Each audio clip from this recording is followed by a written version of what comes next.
Bitlis'i Umut Kervanı olarak bu mübarek 3 aylarda Ramazan'a girmeden önce Bitlis'te tespit ettiğimiz birinci dereceden 150 ailemize toplamda 45 bin TL değerinde gıda yardımında bulunduk.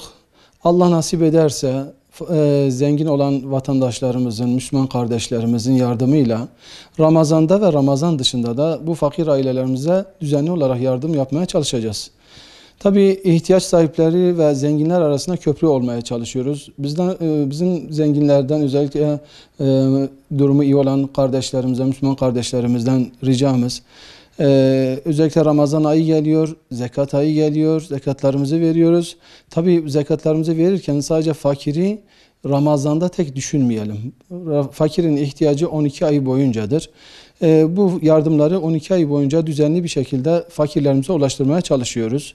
Allahu Teala yardım eden kardeşlerimizden razı olsun. Allahu Teala mükafatlarında ecirlerini kat kat nasip etsin kendilerine. Allahu Teala onlardan razı olsun inşallah.